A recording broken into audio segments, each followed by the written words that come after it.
साथियों, हमारे आज 59वें अर्चक संघ के स्थापना दिवस पर तमिलनाडु से पधारे आदरणीय जी करुणानिधि जी,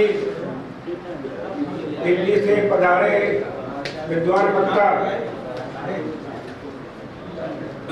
रत्नाकर जी और रावत जी तथा लखनऊ यूनिवर्सिटी के प्रोफेसर गीता चौधरी जी और यहाँ पर तमाम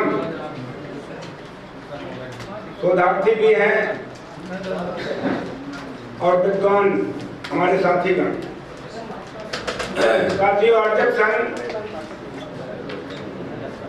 एक मानववादी संस्कृति कायम करने के लिए इसकी स्थापना हुई और इसका उद्देश्य है कि भारत में समतामूलक भारतीय समाज और संपूर्ण विश्व में समतामूलक मानव समाज की स्थापना की।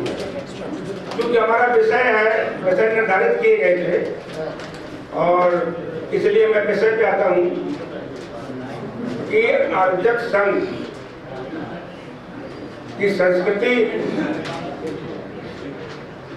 किस लिए समाज के लिए आवश्यक है और इसका भविष्य क्या है। जब ये विषय निर्धारित किया गया साथियों कि अर्चक संघ भारतीय संस्कृति का बाहर, कई जगह से फोन आया। हमारे झारखंड के अर्चक संघ के कन्वीनर हैं, उनका फोन आया कि ये विषय तो अटपटा लग रहा है और कई लोगों का, लखनऊ से भी, बस्ती से, अम्बेडकर नगर, क्योंकि उनको लगता है कि भारतीय संस्कृति वो है जिसमें पाखंड, पूजा पाठ और एक वर्ग को निरादर और अपमान कहना पड़ता है। ये भारतीय संस्कृति नहीं है। हमने उनको व्याख्यायित किया, डिफाइन किया कि भारतीय संस्कृति वो है जिस संस्कृति के बारे में भारत को पूरा विश्व जानता है। जो संस्कृति हमारे सिंधु घाटी की सभ्यता से लेकर के और मौर्य शासनकाल तक रही, जिसमें न जातपात था, न ऊंच नीच था, न भेदभाव था, न पाखंड, पुनर्जन्म, भागवत जैसी कोई चीजें नहीं। वो संस्कृति असली भारतीय संस्कृति है। और जैसे आप भारतीय संस्कृति समझते हैं, ये विदेशियों की, लुटेरों की, ठगों की संस्कृति है। क्योंकि उनके संस्कृति में पूरा ठग का साधन, पूरा लूटने का साधन है। तो इसलिए ये संस्कृति भारतीय संस्कृति नहीं है, बल्कि भारतीय संस्कृति वो संस्कृति है जिसमें समता की संस्कृति हो, जिसमें पाखंड, लूटपाट, ठगने की कोई व्यवस्था न हो। जैसा कि कबीर और हमारे कौम में पैदा हुए महामना, बुद्ध, पेरियार, रविदास जी ने जो संस्कृति बताई गई। तो संक्षेप में बताना चाहते हैं कि कबीरदास ने तो बहुत पहले, 400-500 साल पहले बताया,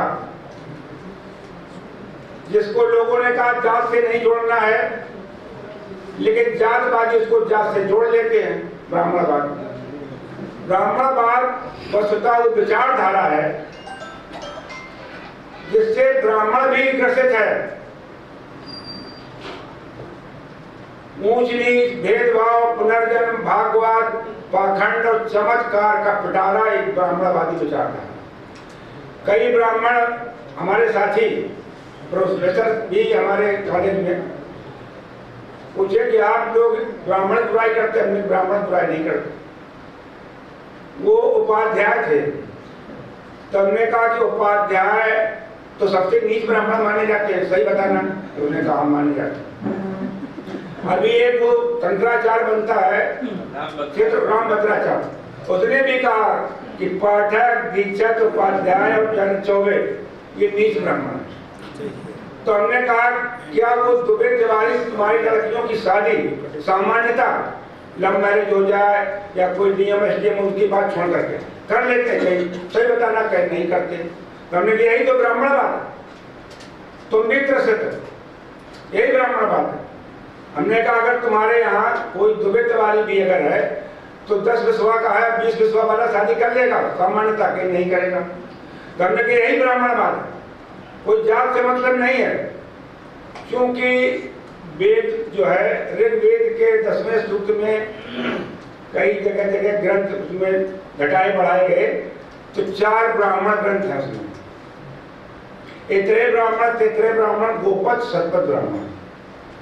तो शतपथ ब्राह्मण में जो सामाजिक व्यवस्था दी गई है, जो निरंतर पाखंड पर आधारित है और बहुजन के निरादर और अपमान के लिए वो जिम्मेदार है, तो वो व्यवस्था जिसको महामना रामस्वरूप वर्मा जी ने बताया कि पुनर्जन्म, भागवाद, पाखंड, ऊंच नीच, जातवाद, वर्णवाद और चमत्कार पे आधारित जो व्यवस्था है वो है।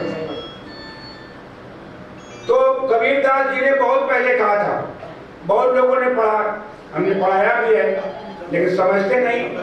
क्योंकि जो अपने वर्ग के, हमारे पुरखे थे, जिन्होंने हमारी भलाई के लिए शायद सृजन किया या हमें कोई चिताया या बताया, उसको हम नहीं मानेंगे। आदिकाल से जो हमारे पुरखों के भी दुश्मन रहे, उन्होंने जो लिखा, जो व्यवस्था दी हमारे निरादर और अपमान की और घोर शोषण पाखंड की, उसको हम मानते हैं। तो हमारा पुरखा हमारी बेहतरी के लिए बताएगा कि दुश्मन का पुरखा हमारी बेहतरी के लिए बताएगा। तो हम लोग जिसने अपनी संस्कृति नहीं पहचान पाई, जिसने अपना दोस्त और दुश्मन नहीं पहचान पाया, वो कैसे विकास उन्नत कर सकता है।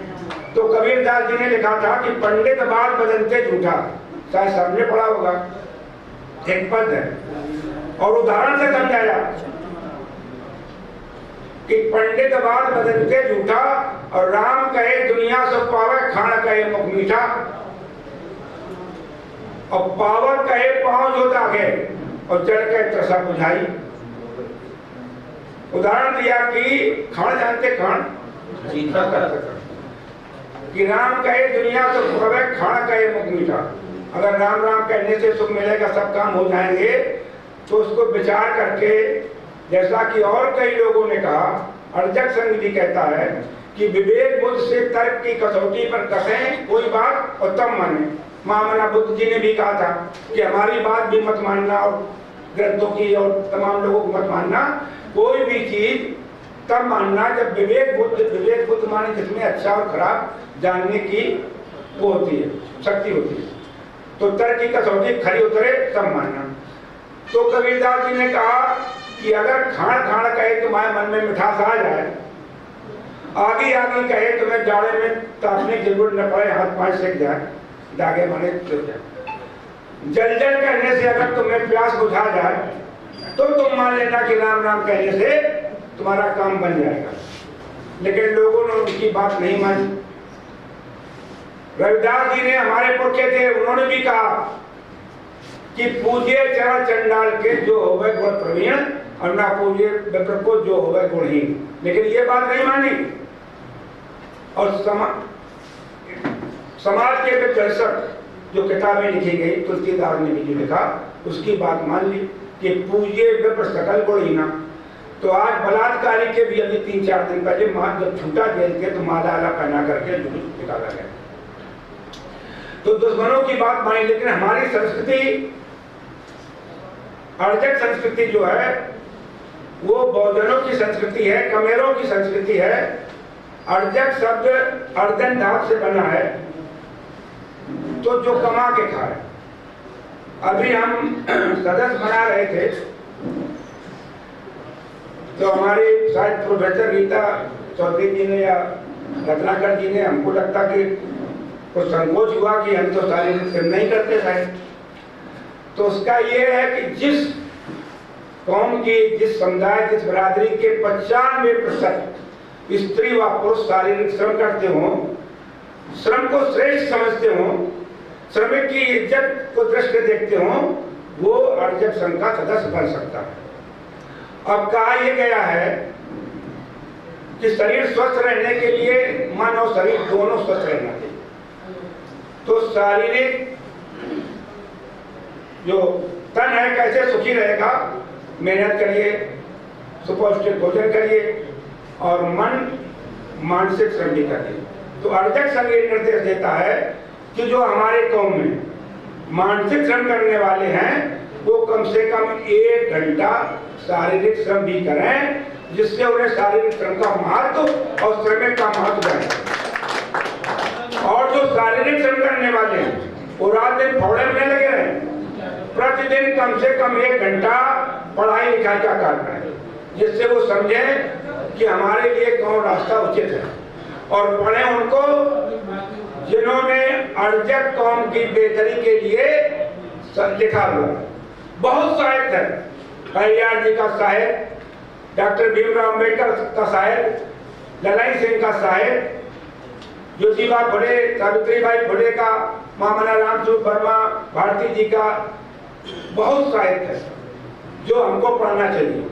लेकिन हमारे घरों में हमारा साहित्य, हमारे पुरखों का साहित्य नहीं मिलेगा। रामायण, गीता, भागवत, महाभारत सब मिल जाएगी। और आपको बता दें कि हम ये बात कहने के लिए इसलिए यहाँ पर सक्षम हैं क्योंकि हमने रामायण मनुस्मृति चलाई। 2 महीने जेल में रहे, पहले हम फरार रहे तो हमारे पिताजी को भी बंद कर दिया गया। हमारी शादी भी सबसे पहले अर्जक संघ से हुई क्षेत्र में। तो लोगों ने कहा कि लड़का लड़की अभी कुंवारे की तो मंडप के नीचे नहीं गए, इसलिए हम ये बातें करने के लिए सक्षम है। नहीं तो इसलिए ये प्रभावी भी हो सकती हैं। बाकी भाषण खाली आचरण कुछ है, भाषण कुछ है आजकल के नेता, तो वो बातें प्रभावी नहीं होती। तो चूंकि ज्यादा विस्तार में नहीं जाना है, अर्जक संघ के ड्रामा भी हमारे बच्चे, हमारी पत्नी भी करती है। और बिहार और बनारस सब जगह और हर जगह हमारी पत्नी जाती थी कार्यक्रमों में जब तक जिंदा रही। तो हमको अपने लड़कों को या उनको कोई समझाने की जरूरत नहीं। आज भी उनके लड़के सब बिल्कुल सही निकल गए। बहुत लोगों ने ये कहा भी, वो बात भी सही है कि चाहे पुरुष कम हमें, लेकिन महिलाओं को आना चाहिए। सारे धर्म, सारे पंथ उन्हीं से फैलते हैं, उन्हीं से संस्कृति फैलती है घरों में। देखिए आप रामायण, भागवत, गीता कहीं अमन एक होता है तो 10% पुरुष और 90% महिलाएं जाती हैं और वही वो शिक्षा अपने बच्चों में देती है। अब हमको सफलता क्यों नहीं मिल रही? तमिलनाडु में सफलता क्यों मिल रही हर क्षेत्र में? क्योंकि हमारे घरों में हम चाहे समाजवादी हो चाहे कौनवादी हो, लेकिन घरों में संस्कार तो ब्राह्मणवादी है। तो अगर वो कह देंगे कि हम भाई राम को लाएंगे और कृष्ण का मंदिर भी बनाएंगे, अखिलेश कहेंगे हम और ऊंचा बना देंगे, मायावती कहेगा हम उससे ऊंचा बना देंगे, तो वोट उससे मिलेगा। और जिस दिन हमारे कौम में, अर्जक कौम में, घरों में अर्जक संस्कार घुस जाएंगे, किसी की हिम्मत नहीं कि कोई, वैसे राजनीति की बात नहीं करता अर्जक संघ, किसी की हिम्मत नहीं कोई प्रधान या गांव के सदस्य के लिए भी अनर्जक पर्चा भरते। क्योंकि तब क्या दिखाई देगा? अब ये अखबार में क्या निकलता है इलेक्शन के दिनों में कि इस क्षेत्र में इतने ब्राह्मण, इतने वैश्य, इतने क्षत्रिय और इतने कुर्मी, इतने काची, इतने गड़रिया, इतने यादव, इतने लोहार, इतने सब, ऐसे निकलता है। जब पेपर में ये निकलेगा कि इस क्षेत्र में 90% यानी 10 लाख की आबादी में 9 लाख अर्जक और 25,000 ब्राह्मण, 25,000 क्षत्रिय, जिस तरह से निकलेगा उसकी हिम्मत पड़ेगी फार्म तक लगी। लेकिन अगर एकता नहीं करोगे और हम उसी के उसमें तालीम जाते रहेंगे, हवन यज्ञ भागवत में भाग लेते रहेंगे, तो ये दुश्मनों की संस्कार जब तक घरों में रहेंगे तब तक कोई सफलता मिलने वाली नहीं है। इसके लिए हमको हमारी महिलाओं को आगे लाना होगा। हमने इस बार राष्ट्रीय सम्मेलन में 2 नए प्रस्ताव लाए, पारित कराए कि राष्ट्रीय स्तर पर एक महिला विंग भी होगी। प्रदेशों में, राष्ट्र में,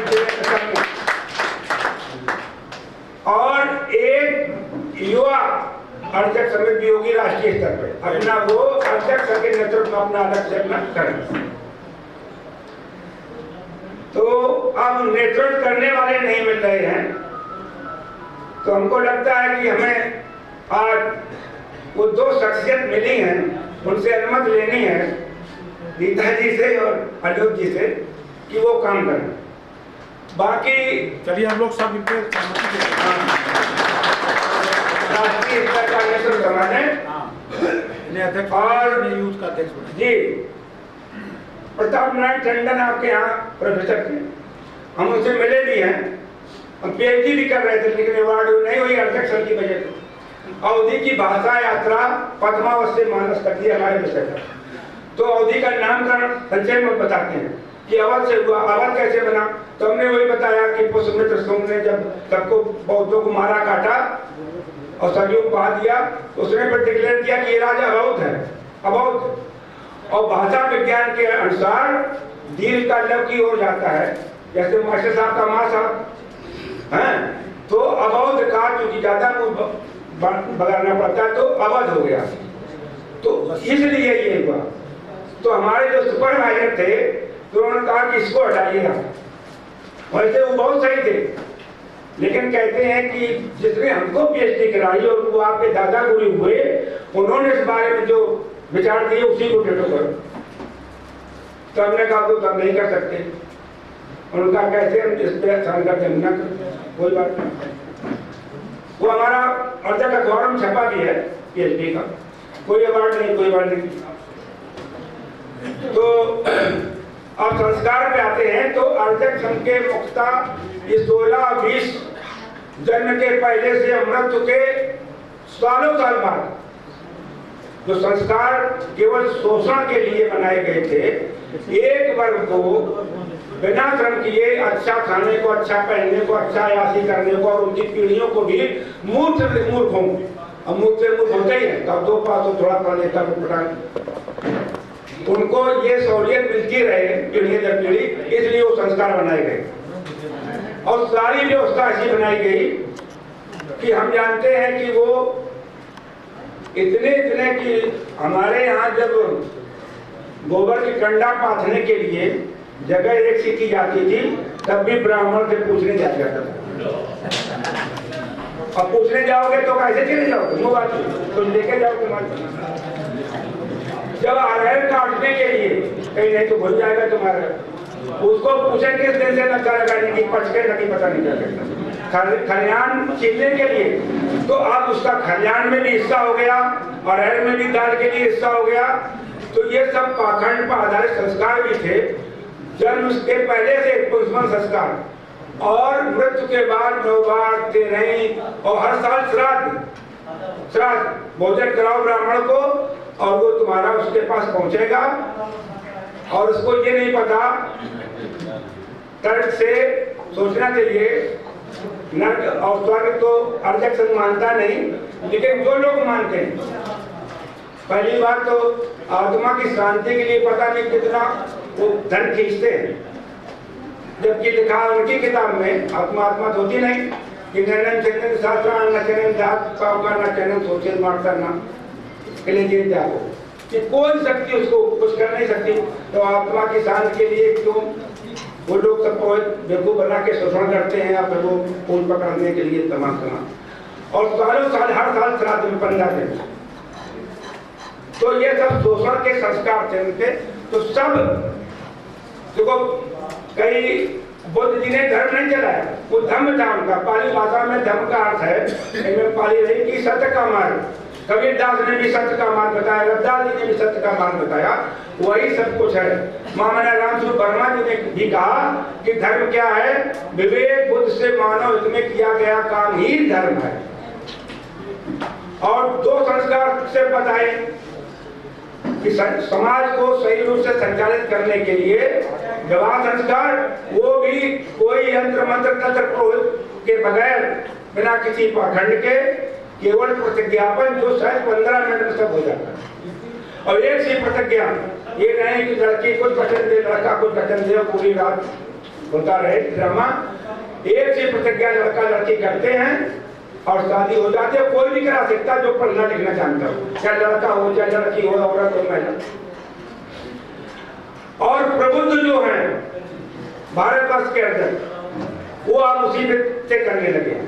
भले अध्यक्ष संघ का नाम ना लें, वही प्रतिज्ञा पत्र कोई मूल निवासी छपा लिया, कोई और छपा लिया, केवल वही। अभी महाराष्ट्र में 8-10 दिन रहे, तो चूंकि शादी का अध्यक्ष संघ का संगठन करना, शादी का टाइम था, तो वहाँ शादियां हुई और लोगों ने बहुत सराहा। वहाँ हमने कहा कि और कौन कराने आएगा, हमें तुम्हें लोग कराओगे, हम क्यों आए, वही करा दे। तो एक तो ये संस्कार है। दूसरा अमृत संस्कार है, जिसमें कोई पाखंड नहीं। कुछ लोग अभी घपला करते हैं कि कन्या खिला देते हैं या कुछ कर देते हैं, तो भोज नहीं देते हैं ना, लेकिन कुछ नहीं होना चाहिए। केवल जो यशाकाई हुआ है, जिसका निधन हुआ है, इसके केवल यश की काया रह गई, यशाकाई अध्यक्ष में शब्द दिया गया है। क्योंकि और तो स्वर्गीय नरक की तो पता नहीं, स्वर्ग नरक है भी नहीं, तो फिर तुम्हें पता का स्वर्ग है नरक है। तो यशाकाई, इसकी केवल यश की काया शेष रह गई जो उसने किया है। तो उसके सम्मान में और उसके घर वालों को सांत्वना देने के लिए एक शोक सभा करनी है 7वें 8वें दिन, और वो हो गया संस्कार, फिर कुछ नहीं करना। तो अच्छा, हाँ ठीक है। अब जो अध्यक्ष संघ के स्लोगन है, उसमें उसकी पूरी संस्कृति है।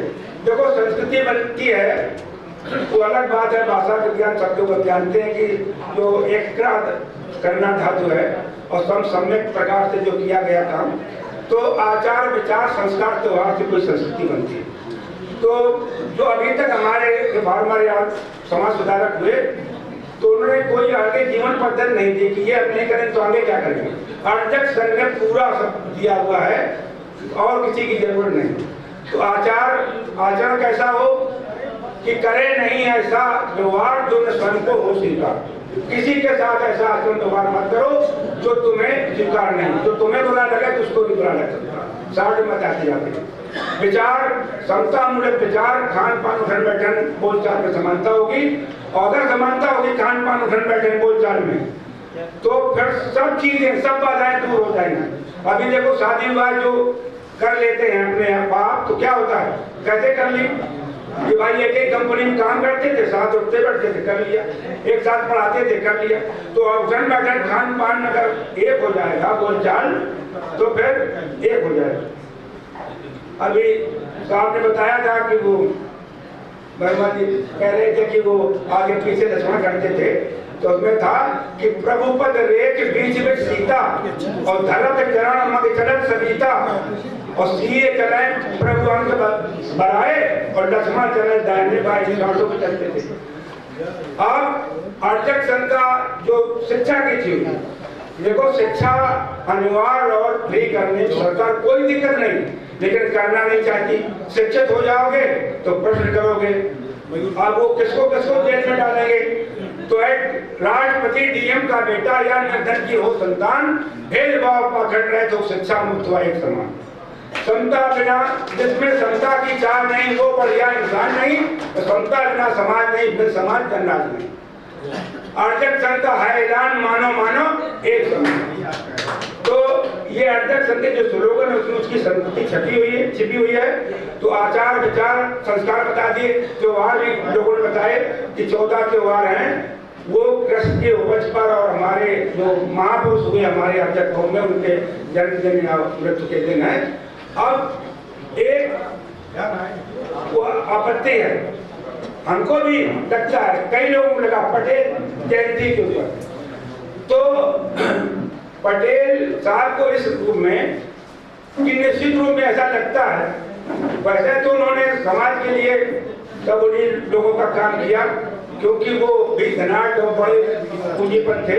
आरक्षण के बारे में उन्होंने अपनी सहमति नहीं दी, लेकिन अगर नहीं होते तो कई देश होते यहाँ भारत में, कई राष्ट्र होते, कई राष्ट्र बीच में, तो वो राष्ट्र के लिए बहुत घातक होता। तो एक काम बहुत उत्तम किया, इसलिए वो कहा जाता है। और अभी तब आप लोगों के लिए कि अध्यक्ष संघ को संबल प्रदान करें और साहित्य जरूर ले जाएं। जरूर ले जाए, चाहे कुछ हो, कोई माना नहीं। घर वाले पढ़ाएंगे मन से बेमन से, और एक अर्जक पत्रिका निकलती है, वो मासिक है, पूरे साल 350 रुपए में पूरे साल घर पे आएगी रजनी द्वारा। तो इसी के साथ और सब लोगों को बहुत बहुत आभार कि इस बड़े प्रोग्राम में आए। और ये प्रचार रहे थे पटेल जी की एक दिन पहले, लेकिन कोई भी प्रोग्राम किसी भी त्योहार को हम एक दिन पहले पूर्व संध्या पर कर सकते हैं, ऐसी सब समाज मानता है। और सभी लोगों को बहुत बहुत आभार, धन्यवाद जो बाहर से आए उनको भी। और जय जय